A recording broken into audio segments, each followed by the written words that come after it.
Éric Zemmour est d'extrême droite. Non. Le drapeau européen doit être sur toutes les mairies. Non. La France doit sortir de l'Union européenne. Non. L'Ukraine doit rentrer dans l'Union européenne immédiatement. Non. L'immigration est l'enjeu le plus important actuellement en Europe. Oui. Les émeutes de 2023 sont causées par la pauvreté des émeutiers. Non. Il faut sanctionner encore plus la Russie pour sa guerre en Ukraine. C'est compliqué. Peut-être oui. Viktor Orban est un démocrate. Oui. Marine Le Pen est plus à droite qu'à gauche. Oui, quand même. Les traités européens doivent rester supérieurs aux lois françaises. Non. Giorgia Meloni est incapable de gérer l'immigration. Non. Il faut accueillir encore plus de réfugiés ukrainiens. Oui, mais pas nécessairement. Il y aura une union de la droite pour les élections présidentielles de 2027. J'espère. Les Républicains est un parti en fin de vie. Oui. Seuls, ils sont en fin de vie. François Hollande est le pire président de la 5ème République. Il y a match, mais ouais, sûrement. Ouais. Reconquête aura des députés européens en 2024. Ouais. Bonjour, salut, c'est Strigo. Bonjour. On va se tutoyer pendant l'interview, ce sera plus simple et plus naturel. Tout d'abord, je vais te laisser 1 minute pour te présenter comme à tous nos invités. Tu sais, je m'appelle Stanislas, écoutez, pas pour toi, mais pour les invités, les personnes qui vont regarder l'émission. Moi, je m'appelle Stanislas Rigaud, j'ai 24 ans maintenant.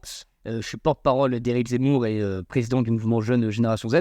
Je me suis lancé pour lui en 2021, à l'occasion de la pré-campagne, où on a lancé un mouvement jeune justement pour encourager Éric Zemmour à se lancer. Et précédemment, j'ai eu l'occasion de travailler à l'Institut de formation politique à Paris, donc un endroit où des jeunes sont formés sur tout un tas de sujets, notamment sur la pratique de l'action politique et la formation intellectuelle. Et passé également par une boîte de communication, mais surtout j'ai aussi lancé, comme toi aujourd'hui avec tes camarades, un média étudiant qui s'appelle l'Étudiant Libre, voilà, qui avait déjà pour but à l'époque de travailler avec toutes les droites. Donc c'était un média qui était ouvertement axé sur ces questions-là, ces questions de droite, et qui par la suite s'est un peu décalé sur l'actualité. Et qui fonctionne encore aujourd'hui. Je ne fais pas d'appel à les suivre, sinon ça va être considéré comme une émission publicitaire et commercialisée, je ne sais pas si c'est le cas. Voilà, avant j'étais en fac de droit à La Roche-sur-Yon à l'ICS et précédemment encore en lycée militaire à La Flèche. Et comment t'en as été amené à fonder Génération Zemmour et te rapprocher d'Éric Zemmour et du parti Reconquête? De par l'IFP et de par l'Étudiant Libre, j'ai eu l'occasion de croiser tout un tas de jeunes de droite, militants, à l'UI, à la Coca, chez les jeunes LR, les jeunes républicains, mais aussi au Rassemblement National, ou des types justement qui étaient profondément de droite et qui ne savaient pas où se positionner. Et à l'époque, moi, ce que j'ai constaté, et avec l'IFP, qui recevait beaucoup de jeunes, et avec l'Étudiant Libre, on interviewait beaucoup de jeunes ou d'acteurs politiques, qui avait une figure qui faisait à chaque fois l'unanimité, au moins déjà à l'époque sur les constats.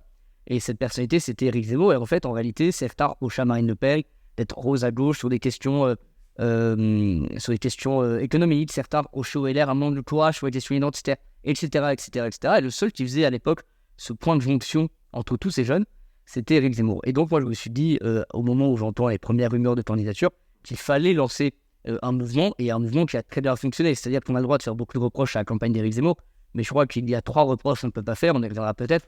C'est le premier, c'est la mobilisation des jeunes, premièrement. Deuxièmement, c'est les meetings d'Éric Zemmour et la capacité que nous avons eu à rassembler et faire des démonstrations de force. Et troisièmement, c'est la force numérique. Donc là, je parle juste vraiment de l'organisation de la campagne. Les jeunes ont été un vrai succès pendant la campagne, et d'ailleurs, ça continue. Et donc, c'est pour ça que j'ai eu cette idée de me dire, bon, à un moment donné, on a le droit de se plaindre, en fait, on a le droit de faire des constats de temps entre copains autour d'une bière, mais il faut passer à l'action. C'est-à-dire que je sais que le but de ta chaîne est aussi d'encourager les gens à aller voter, notamment les jeunes, mais on ne peut pas se contenter toute la journée d'être sur TikTok, Twitter, Instagram, etc., de mettre des commentaires, de dire ouais, lui c'est une merde, lui c'est un connard, etc., etc., si après on fait rien. C'est-à-dire que il faut passer à l'action. Et moi, depuis très longtemps, depuis la première où j'ai lu ce bouquin, c'est un bouquin d'André Gide, c'est le journal des faux-monnayeurs qui est lié au faux-monnayeur, son livre, son roman, et il y a une phrase dans le journal qui est la suivante, c'est si ce n'est pas toi qui feras, si pas maintenant, quand sera-ce? Et en réalité, c'est un peu cela. C'est-à-dire que si on se contente juste de commenter sans jamais agir, eh ben on restera toute sa vie spectateur. Et moi, j'ai à l'époque voulu être acteur de ces campagnes présidentielles en soutenant un candidat qui me paraissait, et qui me paraît toujours, avoir les bonnes solutions pour le pays. Chacun est assez d'accord, que ce soit à gauche ou à droite, ou plus au centre, que c'est beaucoup plus compliqué aujourd'hui de parler aux jeunes. C'est-à-dire que l'abstention fut énorme. Je crois que c'est 70% pour les législatives, par exemple. C'est 70% de jeunes qui n'ont pas voulu prendre en main l'avenir de l'Assemblée nationale, donc l'avenir d'un certain nombre de décisions. Et il faut abstentionner aujourd'hui, ça se comprend. On a eu des présidents qui ont été élus, non pas pour ce qu'ils étaient, mais pour faire barrage à une prétendue extrême droite. On a eu des présidents qui ont été élus sur un programme très à droite et qui, en fait, à la fin des fins, ont trahi totalement leurs promesses. Très à gauche Ou très à gauche et qui prétendent être des ennemis de la finance, et en fait, en réalité, qui ne le sont pas, qui ont des ministres de haut niveau qui, en fait, se font gueuler pour tout ce qui avait été reproché par la suite, précédemment, pardon. Donc, je comprends qu'il y ait de l'abstention. Mais si vous laissez les gens agir à votre place, si vous laissez les gens aller voter à votre place, oui, à la fin des fins, vous serez déçus. Oui, à la fin des fins, vous n'aurez que vos yeux pour pleurer. Donc, on a tous cette possibilité, par un bulletin de vote qui est petit, d'influencer les décisions politiques du pays. Et accessoirement, par notre cerveau et nos corps, on a tous la possibilité d'agir concrètement dans la vie de la cité. Donc voilà, je crois qu'on a tous ce devoir-là en tant que citoyen d'être engagé. Et moi, c'est ce que j'essaie de faire pendant la campagne. Il faudra qu'on pourra me faire des nombreux reproches sur le fond et même sur la forme, sur plein de choses, mais on ne pourra pas me faire le reproche de ne pas m'être engagé pour des idées. Bon, merci pour ce retour sur son parcours. Donc, on va passer tout de suite aux questions concernant ta vision de l'Europe en tant que continent européen, pas uniquement l'Union européenne, mais vraiment l'Europe. Donc, en gros, nous, on est une génération qui a quand même beaucoup grandi, qui a grandi uniquement sous l'Union européenne, c'est-à-dire qu'on n'était pas né quand ça n'existait pas, qui a été créé, je le rappelle, en 92. L'Union européenne, en tout cas, a été inventée en 1992, avant ça s'appelait pas comme ça. Et toi, en tant que personne qui a toujours vécu sous l'Union européenne, comment tu te sens par rapport à l'Europe? Est-ce que tu te sens citoyen européen? Qu'est-ce que tu as comme sentiment par rapport à... Moi, je me sens d'abord français, c'est-à-dire que je sais qu'il y a certains jeunes aujourd'hui, justement, qui se sentent plus européens que français, et c'est peut-être important, pour répondre à ta question, de commencer par là. C'est-à-dire que moi, je me sens bien plus français qu'européen. Pour autant, évidemment que j'ai un sentiment d'appartenance à ce continent qu'est l'Europe, de par la géographie, de par des questions géographiques, de par des questions linguistiques, puisqu'on a des racines communes avec beaucoup d'autres pays au niveau de notre belle langue qui est le français, au niveau évidemment des décisions quotidiennes politiques, puisqu'en fait l'Europe a une influence, pour le coup l'Union européenne a une influence directe de par l'histoire évidemment, parce que on a été marqué par de grands événements, il y a eu des guerres qui ont marqué, façonné notre territoire, il y a eu des accords, il y a eu des alliances. Donc pour toutes ces raisons-là, évidemment je me sens européen. Il y a aussi une culture européenne qui est très forte. J'ai eu la chance de me rendre par exemple à Rome. Quand on est à Rome, on peut plus se sentir voisin. On peut se sentir que proche des Italiens quand on voit les magnifiques constructions qui ont été faites là-bas et qui, en fait, pour beaucoup, ressemblent à ce qu'on peut voir en France. Quand on voit le Colisée et qu'on voit l'amphithéâtre d'Orange, par exemple, on ne peut que sentir cette proximité. Mais également par la religion. Je reprends l'exemple de Rome, mais c'est pareil dans d'autres pays européens. La religion chrétienne a façonné aussi nos continents, plus qu'ailleurs. C'est-à-dire que, tout comme j'ai eu la chance de me balader un peu en Europe, j'ai eu la chance de me balader au Moyen-Orient, ou de visiter des villes comme Tunis, etc. Même si d'ailleurs à Tunis, ou en Tunisie plus généralement, il y a aussi des endroits où on sent une présence romaine à l'époque, etc. Mais la religion a également façonné notre continent, et c'est pour ça qu'on a des proximités. Moi, je me sens plus proche, évidemment, de par ma culture, de par l'histoire, par la géographie, de par le climat, de par plein de choses. Je me sens plus proche, évidemment, d'un Italien que d'un Brésilien. Parce que le Brésilien, même si par exemple, il peut partager la religion, qui est la religion chrétienne, on ne va pas partager la même histoire, on ne va pas partager la même géographie, on ne va pas partager le même mode de vie. Le mode de vie européen, globalement, aujourd'hui, dans toutes les capitales européennes, il est assez similaire. Donc voilà, moi, en tant que jeune de 24 ans, voilà comment je me situe par rapport à l'Europe. Donc finalement, plutôt dans la lignée de la phrase de Jean-Marie Le Pen, tu disais je préfère ma sœur à ma cousine à ma voisine. J'aime mieux mes filles que mes cousines que mes voisines que des inconnus et des inconnus que des ennemis. Par conséquent, j'aime mieux les Français, c'est mon droit. Bon. J'aime mieux les Européens ensuite. Et puis ensuite, j'aime mieux les Occidentaux. Exactement, mais on va dire que fraterniser, ça fait partie des 3 mots de notre devise, de la devise nationale. Moi, je me sens frère, entre guillemets, avec on se comprend, mais avec un Français, on se sent cousin avec un Européen, etc., etc., etc. Donc, je pense que Jean-Marie Le Pen a des raisons là-dessus, mais d'ailleurs, c'est vrai. Et puis, je vais faire un truc qui est très bête et qui bat de plafond, mais au niveau sportif. C'est-à-dire qu'on se sent, évidemment, quand on joue et qu'il y a notre ville qui joue, on se sent plus proche de l'équipe qui joue dans notre ville. Puis après, on se sent plus proche de la région. S'il y a des matchs inter-régions, on va se sentir plus proche de la région. Puis après, nationalement parlant, peut-être que au niveau sportif européen, ça se sent pas. Mais voilà, on sent une proximité, on va avoir tout ça. Donc, c'est peut-être un exemple bidon, mais qui en dit long, je pense, après, sur ce que l'on peut ressentir à droite à gauche. Et donc, si on l'applique, par exemple, politiquement, tu penses qu'on a plus de raisons, par exemple, d'accueillir des réfugiés ukrainiens que des réfugiés d'autres pays qui sont moins proches de la France? Je pense que c'est plus simple. C'est-à-dire que, encore une fois, prenons l'exemple, si demain la France rentrait en guerre, ce qu'on ne souhaite évidemment pas, et que toi, tu devais te réfugier dans un pays, tu serais plus à l'aise pour t'intégrer, t'assimiler en Italie, en Espagne ou en Allemagne parce que tu connais le mode de fonctionnement, parce que tu as une histoire commune, mine de rien, avec ces gens-là, parce que tu as une religion qui est commune, globale. Et je dis pas que les chrétiens, c'est même pas chier, mais des racines, en tout cas, qui façonnent quand même ce que nous sommes, évidemment culturel, que si tu dois te rendre en Israël, au Liban, ou si tu dois te rendre demain en Ouzbékistan. Moi, pardon, moi, je ne sais pas, et peut-être que c'est parce que je suis inculte, mais je crois pas. Je connais rien à ce qui se passe en Ouzbékistan. Demain, tu me mets en Ouzbékistan, je suis perdu. Par contre, tu me mets demain, encore une fois, je reprends l'exemple de Rome parce que c'est peut-être quelque chose de très symbolique, mais même à Bruxelles ou tu me mets à Amsterdam, on est plus à l'aise, je pense, dans un premier temps. Donc oui, c'est peut-être plus facile d'accueillir des réfugiés ukrainiens que qu'un réfugié afghan, par exemple. Le réfugié afghan, il a moins de repères, mais même pour lui d'ailleurs, au passage.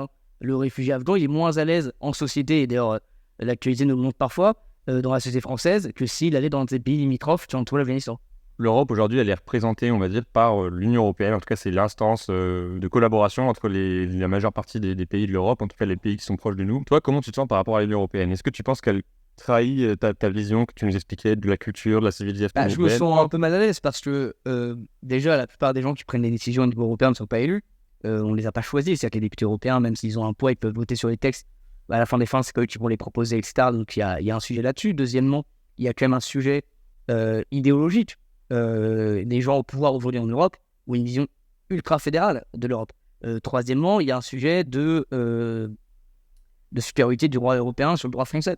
Moi, je ne considère pas que le droit européen ait à être supérieur au droit français qui, de fait, en fait, par essence, a été décidé par les citoyens parce qu'ils ont voté pour un président de la République, pour des élus, pour les conseillers départementaux, régionaux, pour les députés nationaux, pour les sénateurs indirectement aussi, etc. Donc, voilà, ça c'est quelque chose qui peut me poser problème. Moi, je ne comprends pas que ce soit l'Europe de décider des traités de libre-échange. Je pense que la France, en l'occurrence, doit être souveraine.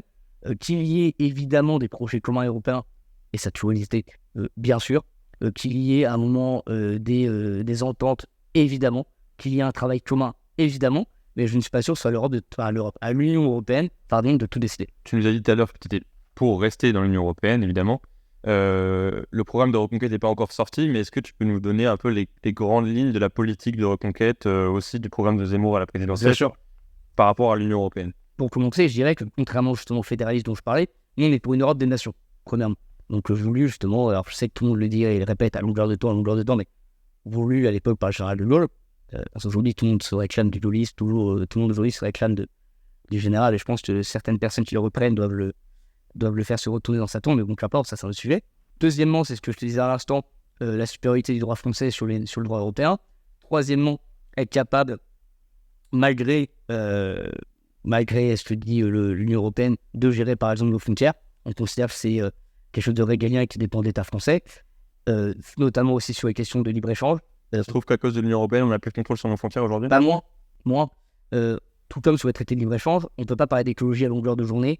On ne peut pas passer notre vie à dire être dans une société qui est préoccupée par cette question-là et qui est une question plus qu'importante. On atteste évidemment les changements que l'on peut voir au niveau du climat dans le monde et aussi en Europe. Et dans le même temps, faire venir de la viande qui vient de l'autre bout du monde.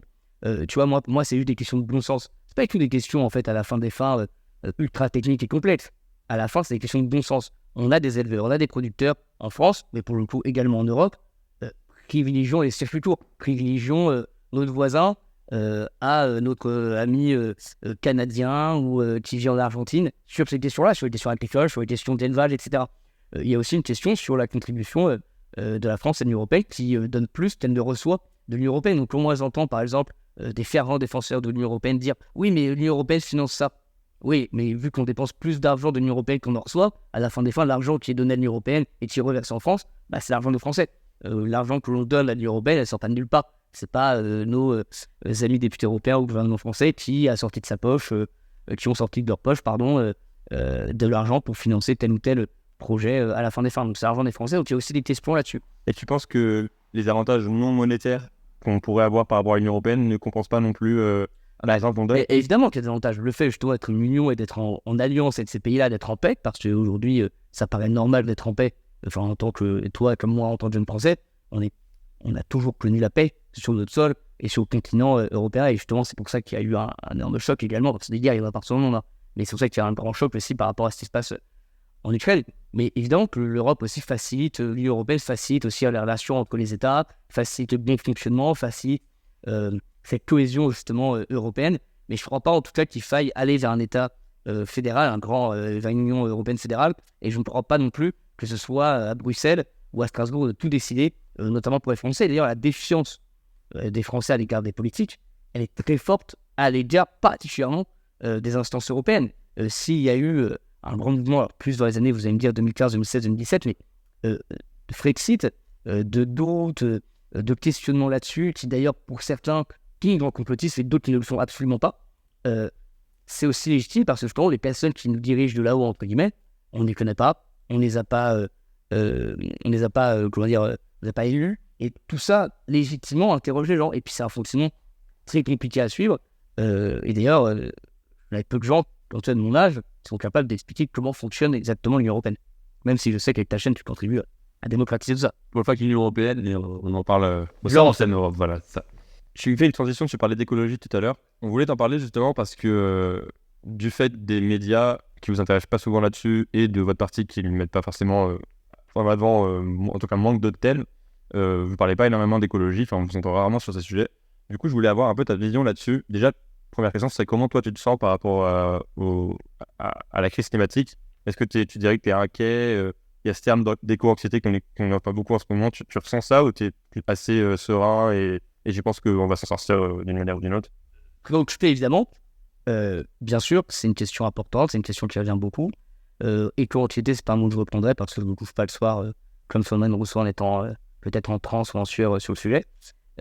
Pour autant, oui, je m'interroge là-dessus. Par contre, j'essaye d'être optimiste. C'est-à-dire que je crois que le génie humain, pour le coup, notamment grâce à l'innovation, peut peut-être nous amener à nous sortir des problèmes que l'on rencontre sur le plan de l'écologie aujourd'hui. Je crois que c'est pas en justement voulant régresser, en voulant faire régresser la société que l'on va s'en sortir. Je crois au contraire, c'est en étant dans l'innovation, dans la recherche de nouvelles énergies, dans la recherche technique pour trouver des solutions. On le voit, j'étais au Salon du Bourget il y a quelques semaines maintenant, des solutions, notamment par exemple sur le kérosène, sont en train d'être mises en place. Il y a par exemple des questions par exemple, sur le stockage de l'énergie avec l'éolien. Je suis persuadé, mais peut-être que je me trompe, je ne suis pas un grand scientifique du tout, loin de là, mais je suis sûr qu'un jour ou l'autre, on arrivera à trouver des solutions pour stocker cette énergie-là. Je suis sûr qu'un jour ou l'autre, on arrivera à faire la fusion nucléaire, etc. etc. Je crois que sur les questions énergétiques, le génie humain et la recherche nous permettront à terme d'apporter des solutions. Ça, c'est la première étape pour te donner un peu mon état d'esprit là-dessus. C'est-à-dire que moi, je crois vraiment à tout ça, à l'innovation dans le monde et en Europe et aussi en France. C'est pour ça, je crois qu'on doit investir énormément là-dedans, mais énormément. Deuxième étape, je crois qu'il faut du bon sens sur ces questions-là. Il ne faut pas la prendre avec dogmatisme, il faut la prendre avec beaucoup de calme. Il ne faut pas en faire un sujet d'hystérie, parce que c'est un sujet qui, pour le coup, concerne tout le monde et qu'importe la couleur politique en réalité, parce que certaines personnes, par exemple, veulent absolument garder ces questions pour eux pour avoir des fins électorales, mais en réalité, c'est un sujet qui va concerner tout le monde. Et donc, pour ce faire, il faut avoir des solutions concrètes et de bon sens. Les solutions concrètes et de bon sens, on les a évoquées à l'instant, c'est par exemple consommer par des circuits courts. C'est capable de se dire, et ça a été fait dans une ville de Gironde, d'avoir des cantines où toute la nourriture vient directement des producteurs locaux. C'est se dire, par exemple, et ça c'était un des grands projets d'Éric Zemmour, donc c'est pour ça que quand on dit qu'on n'a pas beaucoup parlé d'écologie, ça me fait toujours un peu sourire, mais nous, la ruralité, par exemple, je pense, c'est l'une des clés également pour refaire de la France un pays encore plus écolo qu'il ne l'est. Parce que, je ne l'ai pas dit, mais j'aurais dû le dire en amont, je ne comprends pas la culpabilisation pour essayer de faire peser sur les Français. Ce sont peut-être parmi les citoyens du monde les plus concernés par la question. Quand on voit ce qui se passe en Inde, en Chine ou même aux États-Unis, je ne suis pas sûr qu'on a à rougir de ce qu'on fait. Mais parenthèse fermée, revenons à la ruralité. Avoir créé, par exemple, des grands centres commerciaux, des grands bétonnages, des grandes enseignes qui obligent les Français, par exemple, à prendre constamment la voiture pour aller faire des courses, même des courses de première nécessité, pour aller chercher du pain, pour emmener leurs gamins, parce qu'en fait, dans le centre, s'ils veulent aller à McDonald's pour l'anniversaire, ils sont obligés de faire 15 minutes de voiture aller, 15 minutes de voiture retour. Parce qu'on a fermé toutes les écoles rurales. On est obligé de prendre le bus, la voiture pour tous les gamins. Moi, je te prends un exemple très concret. Ma mère habite en zone rurale, dans un petit bled, dans un petit village, très sympa. Lui, il a de la chance, il y a encore une boulangerie, un restaurant et une poste. Mais dès qu'elle veut faire des courses un peu plus conséquentes, dès qu'elle veut faire des achats intéressants, etc., elle est obligée de prendre la voiture. Je crois que la désertification a eu un rôle là-dedans. Tout comme le fait d'aller habiter aujourd'hui à la campagne, ça redevient très à la mode. Ça, il y a un exode un peu des urbains vers la zone rurale. Je crois qu'il faut de nouveau s'intéresser à ce qui se passe là-bas pour refaire de notre scolarité un trésor, et que ce soit sur le plan de la vie quotidienne, donc avec les commerces, etc., et que ce soit sur le plan évidemment de la place des agriculteurs. Parce que si on a aussi peu d'agriculteurs, si on a aussi peu de médecins dans la campagne, c'est vrai, c'est pas attractif d'aller vivre dans la Creuse. C'est pas accessible d'aller vivre dans le Cantal parce qu'on se dit, bah, il n'y a pas de médecin, l'école du village dans lequel je voulais habiter, en fait, elle a fermé. Donc, c'est-à-dire que mes gamins, ils vont faire 30 minutes de bus, aller-retour, aller, puis 30 minutes de bus retour pour aller avoir un enseignement. Il n'y a pas de pharmacie. Si j'ai envie d'aller prendre le train et revoir mes copains, en fait, ça a 1 heure de route, donc en fait, c'est une galère. Donc, je crois qu'il y a aussi vraiment tout un travail à faire là-dessus. Et troisièmement, et là, c'est au niveau, c'est un point de plus long que le point 1, mais c'est un point 2. Et troisièmement, ça concerne justement l'exportation de plein de choses. Ça concerne, on en parlait encore une fois tout à l'heure, mais des traités. Ça concerne nos consommations, notre mode de consommation. Mais peut-être faut-il moins s'habiller, avoir moins de vêtements, mais avoir des vêtements de meilleure qualité. Peut-être que le Made in China, il faut faire une croix dessus petit à petit, mais pour ce faire, il faut réindustrialiser le pays. Et c'est pour ça que ça peut-être tout le monde sourire, mais Éric Zemmour faisait partie des candidats qui parlaient énormément de l'industrialisation du pays. Je te prends un exemple ultra concret, mais quand il y a la crise du Covid, et qu'on a Sibeth Ndiaye, clope au bec dans son bureau, qui nous explique qu'en fait, les masques, ça sert à rien, et qu'en réalité, en fait, on s'en fiche. Au-delà du comique de la situation, on se rend compte qu'elle ne dit pas ça parce que ça ne sert à rien, mais parce qu'il n'y a pas de masques en France. Et quand on se dit qu'on est là à 6 ou 5 ou 7, ça dépend des puissances mondiales, et qu'on n'est pas foutu de produire des masques en cas de pandémie, c'est quand même très inquiétant. C'est-à-dire qu'on est obligé d'aller chercher à des milliers de kilomètres des masques dans un pays qui va nous les fournir. Donc, non seulement c'est pas intéressant économiquement, mais en termes d'écologie, par exemple, tu vois bien que c'est ridicule. Donc, relançons une industrie dans le pays, relançons un grand plan pour la ruralité dans le pays, ayons du bon sens et évitons d'être dans le dogmatisme. On va passer à une partie plutôt centrée sur la politique européenne. Donc aussi bien ce qui se passe à Bruxelles, les décisions qui sont prises, mais aussi ce qui se passe dans les autres pays et l'actualité un peu de la politique des autres pays. Premièrement, quand la vidéo elle sortira, dans environ une semaine, il y aura eu les élections espagnoles 2 ou 3 jours avant. Et donc c'est Pedro Sánchez, qui était le Premier ministre socialiste, qui va en tout cas être réélu ou devoir quitter le pouvoir. Qu'est-ce que tu penses de son bilan en Espagne? Il y a eu la loi trans en février, il y a eu l'augmentation du SMIC, il y a eu une nouvelle taxe sur la fortune en Espagne, alors qu'il y en avait déjà une. Voilà, avec baisse de la TVA. Qu'est-ce que tu penses de qu'est-ce que tu dirais de son bilan en tant que Premier ministre? Moi, je suis toujours très prudent. Je m'explique. La politique française est déjà très compliquée à suivre, et c'est très compliqué d'avoir un avis sur tout. Bien sûr. Et je te dis ça sans fausse humilité, mais je crois que peut-être l'un des problèmes aujourd'hui, c'est qu'on veut tous parler de tout. C'est qu'il y a des sujets qu'on maîtrise, d'autres moins, etc. Moi, déjà, j'essaie de suivre la politique française, ce qui n'est pas toujours évident. Je suis évidemment du mieux que je peux l'actualité européenne, et évidemment dans les pays voisins, dans les pays qui nous intéressent. Comme ça, l'Espagne, l'Italie, la Hongrie pour compléter, etc. Mais je ne peux pas avoir une vision ultra objective de ce qui se passe. C'est-à-dire que moi, comme toi, on a nos canaux d'information qui viennent, on a les informations qui nous, en plus avec les algorithmes, qui nous permettent d'aller dans d'autres sens. Mais pour répondre à ta question, moi, ce que j'ai vu 2 choses. C'est par exemple la baisse de la TVA faite par M. Sanchez. Elle a été, on ne peut pas dire couronnée de succès. C'est-à-dire que je crois qu'ils étaient à 14% d'inflation. Ils sont passés à 16% par la suite avec cette baisse de la TVA. Et surtout, le point important que je vois, c'est qu'il est obligé de rejouer des élections. Et étant moi-même attaché à la souveraineté des peuples, et c'est pour ça que je te disais tout à l'heure, en début d'émission, que je considérais que la France devait être maître des grandes décisions liées au pouvoir régalien, économique, etc., je ne peux pas, moi, après, donner un avis précis sur ce qui se passe. En revanche, je peux constater la réaction du peuple espagnol. La réaction du peuple espagnol, visiblement, c'est qu'elle n'est pas heureuse, elle n'est pas contente, elle n'est pas totalement satisfaite du bilan de Pedro Sánchez. La preuve, il est obligé lui-même d'aller rejouer des élections. Et il a perdu les élections municipales. Etc. Donc d'ailleurs, en plus, on peut constater qu'en tout cas, M. Sanchez, lui, contrairement à d'autres pays, peut-être un président en France, prend en compte les décisions, en tout cas les signaux envoyés par le peuple. Mais le socialisme, en réalité, quand il est socialiste, il ne fonctionne que très rarement. C'est des grandes promesses, c'est des trucs un peu démagos, etc. Hollande a été élu, c'était une catastrophe anglaise. Et dès que c'est le cas, en fait, en réalité, on se glisse-plante. Je pense que la gauche déçoit toujours quand elle arrive au pouvoir. Bah oui, parce que ça arrive avec beaucoup de démagogie. Oui, c'est plus facile de dire on va taxer les riches, on va baisser la TVA, on va baisser tout ça. Et en fait, en réalité, ça marche pas. Il y a un double vent en Europe. Il y a un vent identitaire, conservateur, souverainiste en Europe depuis plusieurs années, qui est en train de faire son chemin. Dans les pays où ces gens arrivent au pouvoir, en général, ils y restent. C'est Orban, tu m'as demandé tout à l'heure si tu étais démocrate lors du question-réponse. Orban, t'aimes ou t'aimes pas, mais il est réélu depuis des années, largement, et toutes les personnes qui ont eu l'occasion d'aller à Budapest sont plus à l'aise à Budapest qu'à Marbès. Et de l'autre côté, t'as un vent de wokistes, de types qui disent de gauche, en fait, qui ne prennent plus du tout en compte la question sociale, ou alors quand ils la prennent, c'est pour des raisons démagogiques, et en fait, qui parlent plus de temps, t'as parlé de la loi trans, tout à l'heure pour Pedro Sanchez, qui passent plus de temps à parler de ces sujets-là.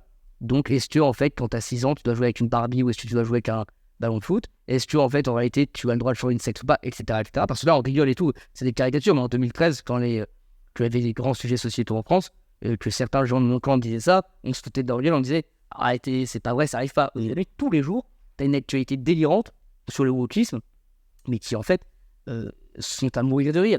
Mais quand t'es dans un pays comme l'Espagne, oui, d'ailleurs, c'est pareil pour la France, que tu as des graves problèmes économiques, que tu as des problèmes identitaires, que tu as des problèmes de pouvoir d'achat pour les gens, etc. Qu'est-ce que tu vas nous faire des lois sur les trans? Ça, ta priorité? Ça, la priorité de ton gouvernement? C'est de t'occuper de la question trans. Mais gérons d'abord les problèmes importants qui concernent directement la vie d'une majorité de Français, ou d'Espagnols dans le cas d'Espagne. Et après, viendra nous parler de tes lubies et de tes délires wokistes qui te font plaisir et qui font plaisir à une poignée d'intellectuels de gauche dans les beaux quartiers. Voilà ce que je pense de ta question, mais de notre camarade. Et j'espère au passage, et c'est intéressant ce qui se passe, parce que, encore une fois, comme partout en Europe, l'Espagne ne fait pas exception. Monsieur Abascal a la possibilité, peut-être, c'est pas fait, donc on va pas s'amuser à faire des pronostics, etc. Je connais pas la carte électorale espagnole, mais en tout cas, la possibilité, peut-être, de peser énormément dans le futur gouvernement, ou en tout cas d'être un opposant avec un gros poids politique. Et ça, je m'en réjouis. Et ce que je constate également, c'est que dès que les droites discutent, s'allient, s'entraident, et ben on arrive à des beaux résultats. Si certains de nos amis de d'autres mouvements politiques de droite pouvaient l'entendre en France, ce serait une très bonne chose. Tu me fais une bonne transition parce que la prochaine question, c'était justement par rapport au reste des droites européennes.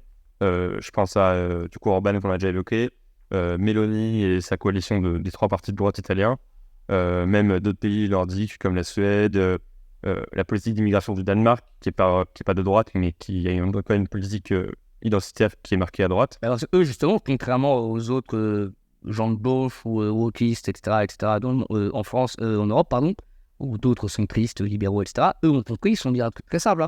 Ils se sont dit, il y a un vent en Europe qui est en train de bouger, il y a 2 choses. Soit on continue notre politique désastreuse et en fait on va se faire plier aux élections, soit alors qu'on n'est pas à droite, pas affilié à l'extrême droite, tout ce que vous voulez, on prend ce problème à part le corps, on le prend vraiment, et on essaie de le régler, et pour les Français, et pour les Danois, pardon, et aussi, accessoirement, ça leur permettra peut-être, de rester au pouvoir et aux responsabilités dans les années à venir. L'avenir nous le dira, mais je pense que ça va dans le bon sens, ce genre de choses. Mais pardon, je t'ai joué. Merci pour ton développement sur le Danemark, c'est une prochaine question. Est-ce que les droites européennes, elles vous inspirent je pense par exemple à Meloni, dont Zemmour a souvent parlé en parlant de sa coalition de droite qui a marché en Italie puisque Meloni a été élue. Est-ce que vous vous inspirez, vous regardez un peu ce qui se fait ailleurs Bien sûr, tout est source d'inspiration. C'est-à-dire que ce soit, par exemple, je te prends un exemple, mais je serais quelqu'un soit Meloni après précédemment, mais Abascal en Espagne, moi par exemple, je le suis sur les réseaux sociaux, etc. Et par exemple, c'est comme Trump a pu l'être pour beaucoup de gens au niveau de la communication, etc. Abascal, par exemple, sur sa façon de faire ses réunions publiques, ses meetings, dans la façon dont ils ont de communiquer sur ce qu'ils font, c'est intéressant. C'est-à-dire que moi, je vois ce que font les Espagnols. J'ai eu l'occasion de discuter avec des militants de Vox, qui sont des franco-espagnols, qui ont été militants un temps là-bas et que j'ai pu rencontrer à Paris. C'est passionnant de voir comment ils ont fonctionné, de voir leur stratégie, etc. Alors, même si tout ne peut pas se superposer, parce qu'on ne peut pas comparer les situations de chaque pays, que ce soit pour des raisons constitutionnelles, que ce soit pour des raisons géographiques, pour des raisons sociologiques, on ne peut pas comparer tous les pays et tout transposer. Pour autant, c'est toujours intéressant. Et dans le cas de Meloni, il faut te répondre sur Meloni, ce qui nous a intéressé, nous, quand elle arrive aux responsabilités, c'est la façon qu'elle avait eue de prendre le pouvoir. C'est-à-dire que elle a commencé très bas, elle était à 4, si je dis pas de bêtises, elle a fini à 30, et elle a réussi à exercer un rapport de force avec les deux autres droites italiennes, de Berlusconi et de Matteo Salvini. Elle a réussi en fait à imposer l'union pour dire, écoutez, on a des points de divergence, évident, certes, on aura le droit d'en débattre, mais la situation dans mon pays est telle qu'on ne peut pas se payer le luxe de la division. Cette stratégie, en France, il y a eu un type qui l'a eu, c'est Mélenchon. C'est la stratégie de la NUPES. C'est la stratégie de la NUPES, c'est de se dire on a des divergences, qui d'ailleurs, parenthèse, semblent de plus en plus grandes, parenthèse fermée, qui leur permettent, aujourd'hui, à ces gens de la NUPES, d'avoir plus de députés, beaucoup plus de députés, d'avoir un poids, d'avoir une assise électorale plus forte que s'ils étaient partis chacun de leur côté. Et nous, avec Éric Zemmour, ce qu'on dit, c'est quoi ?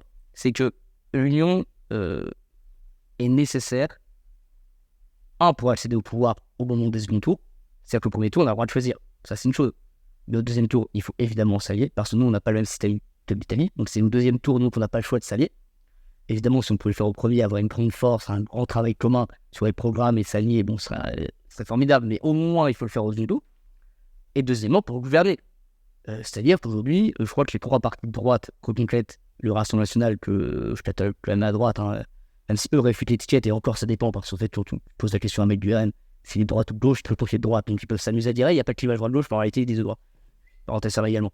Et les Républicains, qui aujourd'hui sont en effet en difficulté, et qui ont deux lignes en plus de leur parti, je pense qu'on n'a pas le choix, on ne peut pas se payer le luxe, nous, d'être séparés. Et donc, c'est pour ça que Total est un bon exemple. Mais pour rester sur cette question de l'union, je crois profondément que tous les politiques, et que je crois sincères à droite en tout cas, qui parlent du destin de la France, de la question sécuritaire, qui ont été particulièrement émus à l'occasion des émeutes, qui ont dit on n'a pas le choix que d'intervenir et de changer les choses rapidement, ne peuvent pas dire tout cela sans à la fin être capable de faire abstraction de 2-3 sujets, de 2-3 idées pour s'allier et gagner. Parce qu'on ne peut pas passer notre vie à répondre à des interviews, à des questions de journalistes, faire des grandes déclarations sur tel ou tel sujet, si à la fin, au moment de s'allier, l'humain et l'ego, mais aussi des petites querelles idéologiques prennent le dessus. Voilà, ça c'est pour moi absolument ridicule, et je crois qu'on doit faire abstraction de certaines choses, et humaines et politiques, pour arriver aux responsabilités. Et donc l'Italie est un très bon exemple là-dessus. Sans parler des films politiques après de ce type. Donc tu es en désaccord en fait avec... parce que, en gros, en France, à droite, le RN et Marine Le Pen refusent l'union depuis que Reconquête existe. Non mais l'union des droites, ça n'existe pas. L'union des droites, c'est un fantasme. Est-ce que tu penses que c'est une stratégie qui se défend ou je sais pas, vraiment nécessaire? Moi je préfère avoir 89 députés RN, 88 députés RN à l'Assemblée nationale que zéro, enfin qu'on voit ce qu'il y a de l'autre côté, avec l'extrême gauche, etc. Enfin pardon, ils n'ont pas gagné. Enfin moi, au second tour, j'ai voté pour Marine Le Pen, et avec Éric Zemmour, nous avons appelé à voter pour Marine Le Pen, mais elle n'a pas gagné. Dans les personnes de gauche qu'elle est allée chercher, comme Arnaud Montebourg n'a pas appelé à voter pour Marine Le Pen. Je crois aujourd'hui, tu es un électeur de Reconquête, de LR, et d'ailleurs tous les sondages donnent globalement tous les électorats favorables à l'union des droits. Au LR, c'est un peu plus faible, on est autour de 50, à chaque fois au-dessus des 50, on est autour de 50. RL, on est en gros entre 70 et 80 en fonction des études d'opinion, et Reconquête, on est entre 80 et 90 des gens favorables à cette union. Donc là, les bases sont pour cette union. Mais les militants, pareil. Un militant Reconquête, il croise Bardella, il est content de croiser Bardella. Un électeur RN, il croise Bellamy, il est content de croiser Bellamy. Et un électeur LR, il croise Éric Zemmour, il est content de croiser Éric Zemmour. Bellamy qui avait dit pendant la présidentielle qu'il voterait Éric Zemmour. Ce qui avait été courageux de sa part, ce qui avait été en plus dans un contexte particulier pour eux, difficile. Voilà. Mais pour quand Bellamy et Bardella, pardon, mais moi c'est quelque chose que je dis souvent, mais vous prenez Marion Maréchal, Bellamy, Bardella, Marine Le Pen, Éric Zemmour, Éric Ciotti, Bruno Retailleau, sur les sujets immigration, identité, sécuritaire, etc. Vous les mettez dans une pièce, vous leur posez les mêmes questions, vous floutez leur voix et leur visage, vous modifiez leur voix, et vous demandez à des gens dans la rue de savoir qui est qui et de placer des étiquettes sur les propos qui doivent être placés. Je pense que même un type qui suit bien la politique, ça serait marrant à faire. Faites cette expérience. Et vous posez des questions, ou même vous prenez des questions qu'on a déjà posées à tel ou tel. Alors il y a des nuances, bien sûr. Moi je pense que nous, Éric Zemmour, on est peut-être les seuls aujourd'hui à dire certaines choses que d'autres partis n'osent pas dire, justement au nom d'une certaine forme de respectabilité. Mais pardon, être respecté par les gens de la NUPES, pardon, moi ça ne fait pas grand-chose, ça m'est égal. Enfin, quand je dis les gens de la NUPES, pas leurs électeurs, je parle évidemment des députés qu'on a à l'Assemblée nationale. Mais voilà, je crois qu'on a besoin de se rassembler, au moins au second tour, et surtout aux responsabilités. On parlait de Bellamy, justement. Bellamy a fait un débat sur au Figaro, je crois, où il expliquait justement que fallait s'inspirer du Danemark pour notre politique française d'immigration. Et que c'est ce que font les Danois d'ailleurs. Quand on dit dans votre reportage, ils font déménager des gens pour garantir qu'il y ait une proportion la loi anti-ghetto de Danois d'origine. Mais c'est pour éviter effectivement la construction de ces ghettos, ou en tous les cas de ces lieux où le communautarisme inévitablement finit par régner. Une des raisons pour lesquelles le Danemark peut faire cette politique, c'est parce qu'ils ont signé des clauses avec l'Union européenne en 1992 pour notamment ne pas appliquer la politique d'immigration de l'Union européenne. Et nous, en France, on est par contre on n'a pas ces clauses-là. Tu vois, c'est une de tes questions tout à l'heure. Je sais pas si c'était lors du oui non ou lors de l'entretien qu'on vient de passer, mais tu me disais ah ouais, mais est-ce que l'Union européenne a une influence sur la question de l'immigration? Tu vois, indirectement, tu viens d'y répondre. Oui, le Danemark n'étant pas dans ces clauses-là, ils peuvent plus facilement prendre des mesures. Mais moi, je pense qu'on est la France, qu'on a un rapport de force qui n'est pas le même que le Danemark, qui n'est pas le même d'ailleurs que l'Italie, qui n'est pas le même que la Hongrie. On est avec l'Allemagne, aujourd'hui, quand le terrain est plus là, le premier ou deuxième pays le plus puissant et le plus influent, peut-être d'ailleurs le premier en termes d'influence internationale, parce qu'on a un espace maritime énorme, parce qu'on a une culture de la diplomatie en France qui est monstrueuse, parce qu'en fait, aujourd'hui, on peut parler à l'Inde tranquillement, on peut parler aux États-Unis tranquillement, on peut parler aux Chinois tranquillement. Alors, je ne dis pas que ça se passe toujours bien, je ne dis pas que ce qu'on fait partout dans le monde est bien, je dis pas du tout ça, je dis simplement qu'on a un poids particulier dans le monde, de par notre histoire, de par notre culture politique et diplomatique, etc., de par notre hégémonie aussi culturelle, parce que c'est un vrai sujet, même si on recule de plus en plus, malheureusement, force est de constater que la France, tu dis à n'importe quelle personne dans le monde, je suis français, le type, il imagine Notre-Dame, la Tour Eiffel, il va imaginer, je sais pas, une baguette de pain, enfin peut-être toutes les choses-là, on est un pays puissant. Donc, même si on n'a pas cette clause-là que le Danemark a évité, je crois que par notre rapport de force, on pourrait faire fi de ça. Et de dire, écoutez, d'ailleurs, c'est même Mélenchon qui le dit en 2017, parce qu'on lui demande est-ce que vous êtes pour le Frexit, il dit non, mais moi j'ai deux plans. Le plan 1, il lui dit si on n'est pas couché avec Russie à l'époque. Il dit le plan 1, c'est ça, j'arrive, je dis on négocie les traités. On les négocie, moi je ne veux pas ça, je veux pas de ça. Alors lui, c'est pas sur la question, tu m'imagines bien, pas sur la question de migration, mais toi tu l'as tellement évolué que ça avait acheté. Il arrive, il dit voilà, moi c'est mes propositions, je veux changer les traités, je veux modifier ça, etc. Et vous ne voulez pas, on fera pression. Plan B. Soit on se tape, ça se passe bien, et dans ce cas on négocie, etc. Écoutez, nous on attache à notre souveraineté, etc. Soit en fait on va commencer à utiliser les rapports de force. Vous voulez vraiment nous emmerder? Et là tu prends la phrase de Chirac, je crois que c'est Chirac, alors en tout cas la tribu de Chirac, c'est et que vont-ils faire? Ils vont nous envoyer les chars. C'est von der Leyen, elle va se ramener en France avec une armée de techno bruxellois et dire stop, ça suffit. Donc tu penses qu'il faut désobéir et qu'il n'y aura pas de sanction, pas de conséquences? Mais qui va nous donner des sanctions? On nous donne plus d'argent qu'on en reçoit. Très bien, plutôt on arrête de donner. Arrêtez de nous donner, très bien, arrêtez de nous donner des aides. Mais on garde tout notre argent.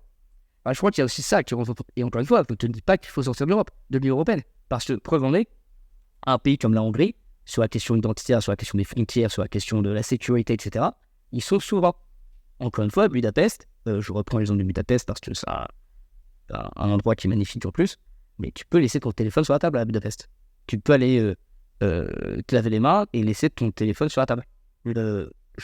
J'invite toutes les personnes qui pourraient prendre forme mentale à essayer de le faire en France, de laisser leur portable 15 minutes en terrasse à Paris ou à Lyon ou à Bordeaux.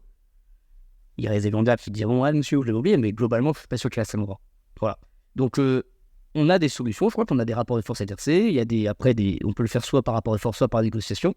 Mais voilà, moi, je ne suis pas inquiet là-dessus. Je pense vraiment qu'on peut s'en sortir sans justement créer de drama, sans créer de problème. Je pense qu'on a payé des grands diplomates avec des gens particulièrement bons dans les relations internationales. Et je pense que ça peut être l'une des voies de sortie de ce problème, de ces problèmes. Yes. Et sur le fond de la politique d'immigration du Danemark, tu penses qu'elle est intéressante? Je pense notamment au fait qu'au Danemark, ils déménagent, en tout cas ils l'ont fait, je ne sais pas s'ils ont encore besoin de le faire, des gens de force quand il y a des quartiers avec une trop forte concentration, que ce soit d'immigrés, de pauvreté, de criminalité, ce qu'ils appellent les ghettos. Tu penses que c'est quelque chose qu'on devrait faire en France, par exemple? Je ne sais pas s'il faut en arriver là. Je n'ai pas le détail de ce que tu viens de dire, donc je ne sais pas exactement dans quel cadre ça s'inscrit, comment ils choisissent les familles, parce que c'est ça aussi le sujet. En fait, nous en France, on a un arsenal déjà qui nous permettrait de faire beaucoup de choses. On peut expulser, tu vois, quand on nous dit qu'il y a 5,7 d'OQTF exécutés, c'est-à-dire qu'il reste 94,3% d'OQTF qui ne sont pas exécutés, juridiquement, on a le droit de les renvoyer. Mais en plus de ça, je rajouterais qu'on a le droit, mais qu'on a le devoir d'exercer le droit sur notre sol. On a la possibilité en France de supprimer les aides sociales pour les gens qui commettent des délits qui sont étrangers. On a la possibilité de couper les on a la possibilité d'empêcher à des gens d'être traités de plus de 65 ans qui n'ont jamais cotisé ni jamais travaillé en France de toucher 967 euros par mois.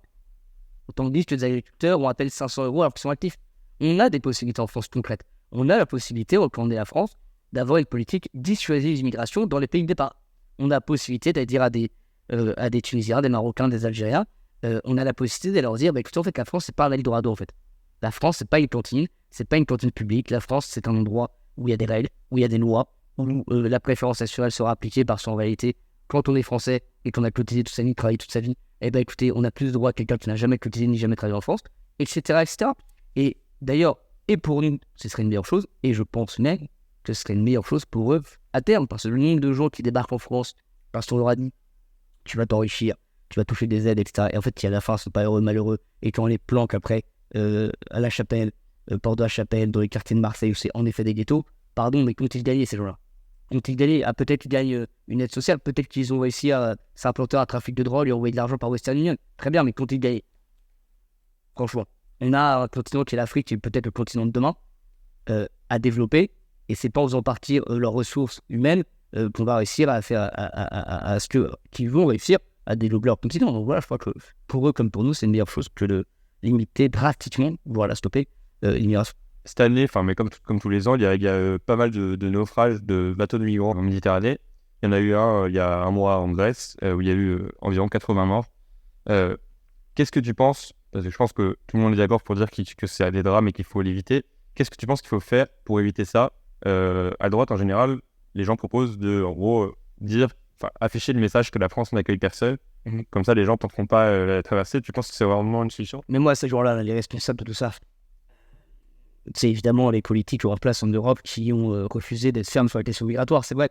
Mais c'est les passeurs. Eux, c'est du business qu'ils font. C'est du business d'être humain. On parle souvent du trafic de drogue. Là, peut-être même le plus gros trafic dans le monde, c'est le trafic d'êtres humains.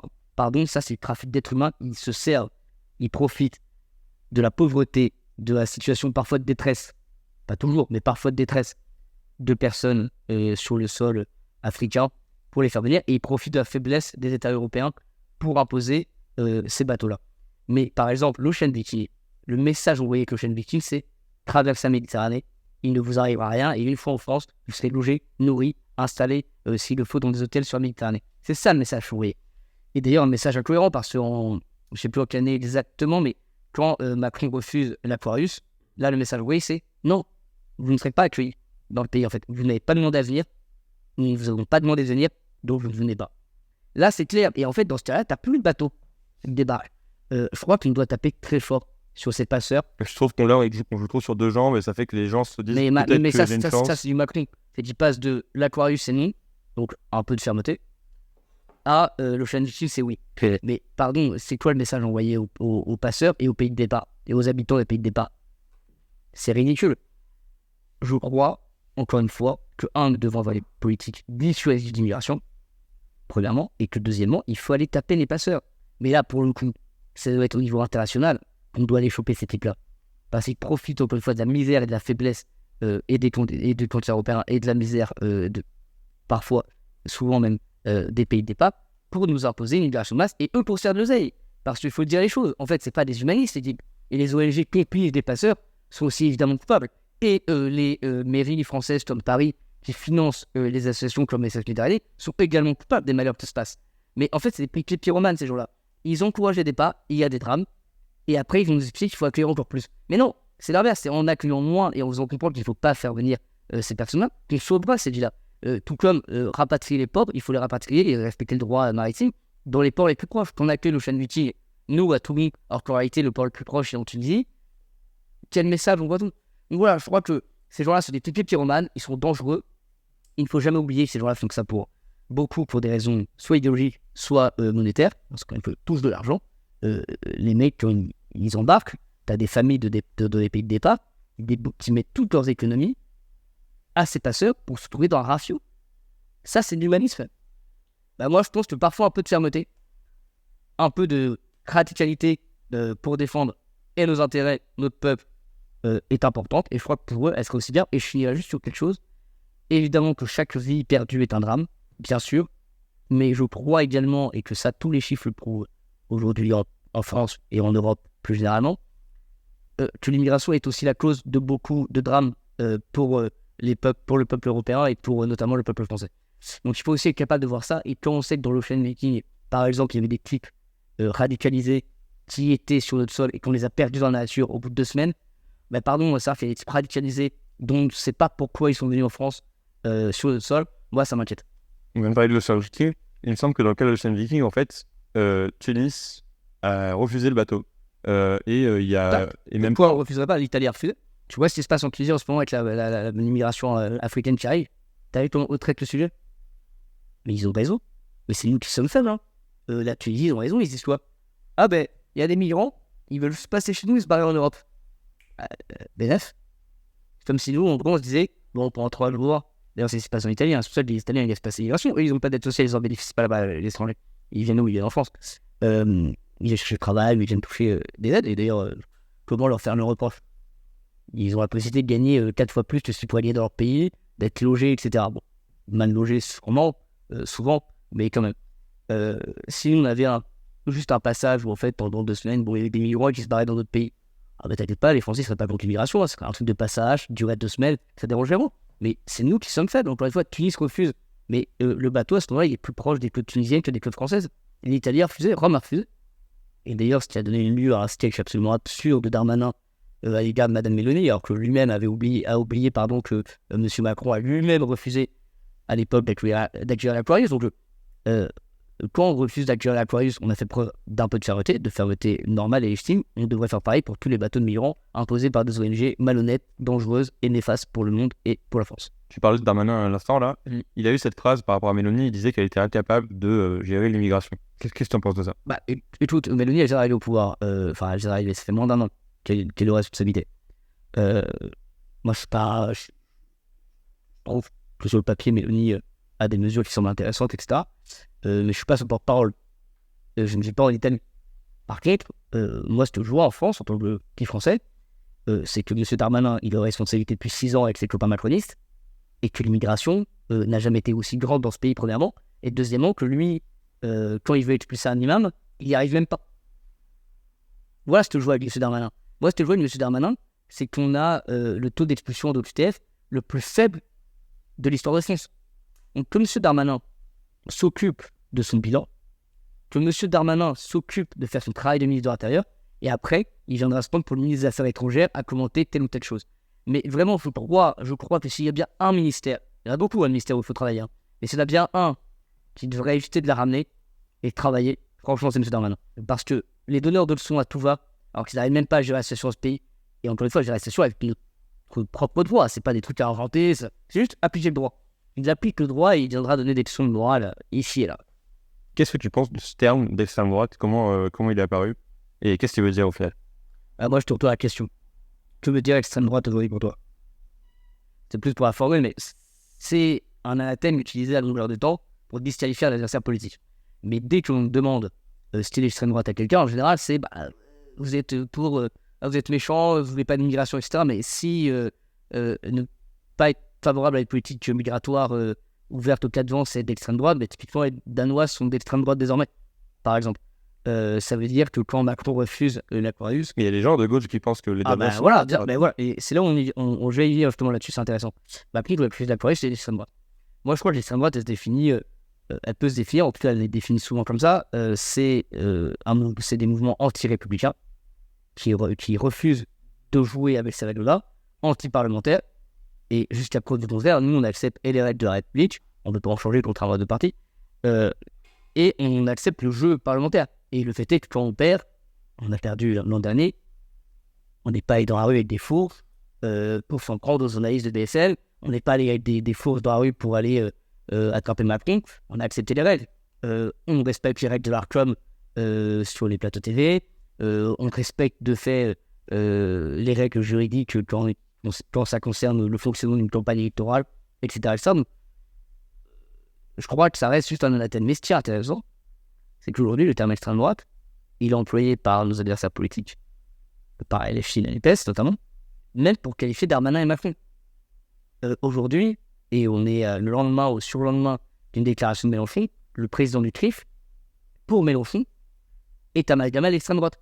Pour Mélenchon et ses copains, de temps en temps, Roussel, il a des faits d'extrême droite. Le type, pourquoi il a été d'extrême droite? Homme blanc, plus de 50 ans, il mange du saucisson, il boit du pinard. Et ça les fait hurler. Et en fait, t'as des types qui considèrent que c'est des signaux envoyés d'extrême droite. C'est Body Shape, le youtubeur, il met le drapeau français dans sa salle de sport. Et t'as des types qui sont des fascistes. Thibaut, t'as le drapeau français dans ta salle de sport, espèce de facho va. Attends, toi bouge pas, on va discuter. Je comprends pas pourquoi en France on a honte du drapeau français. Regardez aux États-Unis, le drapeau américain il est partout. Mais ça, je sais pas si on se rend compte du niveau de débilité de ces gens-là. Soit de dangerosité, soit de débilité. Je pense que deux adversaires politiques, c'est de la dangerosité. C'est-à-dire qu'ils sont. Ils veulent nous faire taire un peu par tout moyen et absolument être capables de nous disqualifier. Et en fait, pour beaucoup de Français, à force d'avoir rabâché extrême droite, bah, forcément ça rentre. Et donc, on le dit un peu comme un réflexe. C'est-à-dire que Marine Le Pen, il est d'extrême droite, Zemmour, il est d'extrême droite. Et pourquoi tu votes pas pour eux? Ils sont d'extrême droite. Ouais, mais concrètement, t'es d'accord avec ce qu'ils proposent? Ouais, mais bon, il y a madame Vallaud-Belkacem, elle a dit que c'est des gens d'extrême droite. Ouais, mais il y a monsieur Castaner, il a dit que s'ils arrivent au pouvoir, c'est le chaos. Mais le chaos, on l'a eu. Par exemple, quand on disait Zemmour, c'est la guerre civile. Ouais, si Zemmour il est élu, c'est la guerre civile. Enfin, pardon, là on sort d'une cérémonie d'émeutes absolument violente au possible. Ni Zemmour ni Marine Le Pen ne sont au pouvoir. Ni l'un ni l'autre. Et pourtant, on a des scènes de guérilla urbaine, on a des scènes qui s'apparentent à la guerre civile. Vous voyez, si on se fout de la gueule du monde. À chaque second tour, on nous fait une espèce de barrage. Les types, c'est plus des castors des politiques républicains. On est en train d'expliquer à chaque fois que si c'est pas eux, c'est le chaos. Mais le chaos avec les gilets jaunes, on l'a eu. Le chaos économique, on n'a jamais une dette aussi grosse, on l'a eu. Le chaos migratoire, on l'a eu. Enfin, à un moment donné, il faut aussi regarder ça. Et puis, je finirai juste sur quelque chose de pas inintéressant. Toutes les villes où l'extrême droite est arrivée aux responsabilités, au pouvoir, et à chaque fois, ils sont réélus. Et facilement. Alors qu'à chaque fois, il y a des levées de tir absolument monstrueux. Et en fait, les habitants, les gens qui vivent et qui bénéficient ou pâtissent, mais dans ce cas-là, c'est plutôt bénéficient de la politique menée par ces gens-là qualifiés d'extrême droite, ils ont fait contents. Ils ont fait heureux et ils réélisent ces gens-là. Donc voilà, je crois qu'il faut aussi rappeler ça aux gens. Et moi, c'est ce que j'ai tendance à dire. Je me dis, ouais, mais l'extrême droite est dangereuse, elle va faire telle ou telle chose. Mais regarde, ça se passe complètement. Et après, tu te feras un avis. Est-ce que tu peux me définir aujourd'hui la gauche et la droite pour toi? C'est pas évident. Parce que la gauche et la droite, de fait, se définissent aussi par rapport à leur époque. C'est-à-dire que quand on compare la première gauche après la droite qui a été faite par rapport à l'hémicycle, lors des conversations nationales, c'est plus du tout les mêmes sujets d'actualité, etc. Donc aujourd'hui, globalement, être de droite, c'est être attaché à son héritage, c'est être des héritiers, être conscient que nous sommes des héritiers et qu'on doit transmettre quelque chose aux futures générations. Je pense que c'est une définition qui est intéressante. Deuxièmement, je pense qu'il y a un sujet lié à l'identité qui est très fort. Je crois que c'est attaché à l'ordre, à un ordre sain. Je crois que c'est attaché aux questions familiales et aux structures de la société, justement comme la famille, comme le monde du travail, etc. Je crois que c'est croire en la méritocratie. Savoir que l'on peut s'élever dans la société grâce à son travail et grâce aux efforts fournis. Je crois que c'est être attaché également, mais ça a déjà été, je l'ai déjà un peu dit, mais évidemment à son histoire. Je crois que c'est être attaché à la liberté, à une vraie liberté, qu'elle soit d'expression, qu'elle soit dans l'entrepreneuriat, donc on va pouvoir produire dans sa vie. Je crois que c'est être attaché également au respect profond des frontières et des identités des différents pays dans le monde. Et je crois que ça fait que l'on est de droite et de gauche. Aujourd'hui, je pense que c'est être à la recherche, c'est la fuite en avant permanente. C'est-à-dire qu'on doit toujours aller plus loin dans tous les domaines. C'est-à-dire qu'on doit toujours taxer plus. On doit toujours aller plus loin dans le progrès et dans les questions sociétales, par exemple. On doit toujours aller plus loin. Il n'y a pas de frontières, il n'y a rien. C'est une vision, en fait, ultra-libérale à la fin des fins, même parce que c'est lié, évidemment, aux questions sociétales, cette question du libéralisme. Et voilà, je pense que c'est une fuite en avant. La gauche, aujourd'hui, si je devais arriver, je dirais que c'est une fuite en avant. C'est toujours aller plus loin. On en a parlé pour qualifier les gens d'extrême droite. Tout le monde est de plus en plus d'extrême droite. Tout le monde est de plus en plus dangereux pour eux. Et voilà, c'est d'aller plus loin, plus loin, plus loin, plus loin, sans jamais mettre de frontières. Il faut soit né sur des frontières terrestres ou des frontières idéologiques.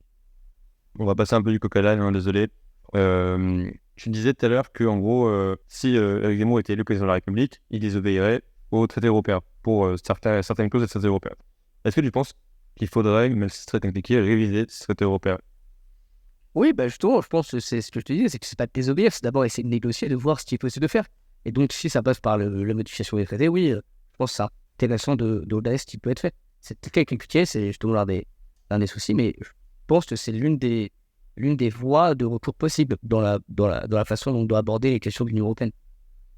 Et c'est pareil, je trouve pas ça dramatique et grave, dangereux de dire qu'on peut renégocier tel ou tel traité. Ça a toujours été le cas, on a changé plein de fois de république, on a changé plein de fois on a changé la constitution, enfin, on fait pas ça très grave avec des traités européens. Voilà, je pense que ça fait partie aussi du jeu démocratique. Est-ce qu'Emmanuel Macron a été un bon président de la République? Enfin, et va l'être en tout cas pour les 80 ans. Non, ça pourrait se résumer en un mot, non.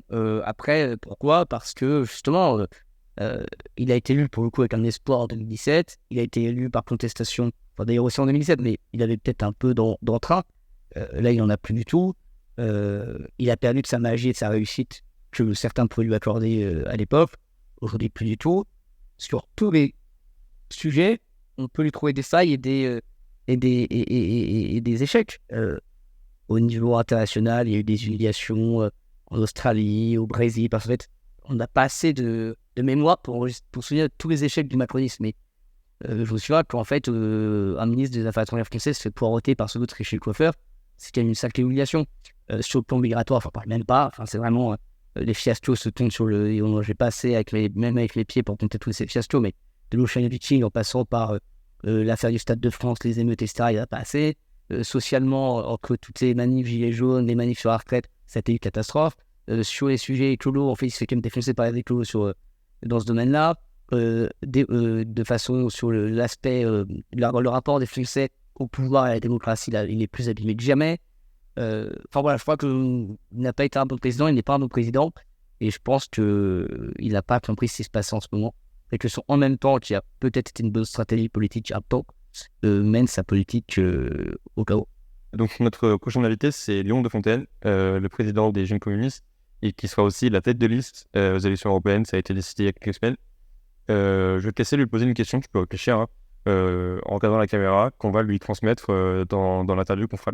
Bonjour Léon, ma question est la suivante. Retrouve la question de Stanislas et la réponse de Léon de Fontaine dans notre prochaine interview en t'abonnant. Et en attendant, tu peux cliquer sur cette vidéo qui peut sûrement t'intéresser.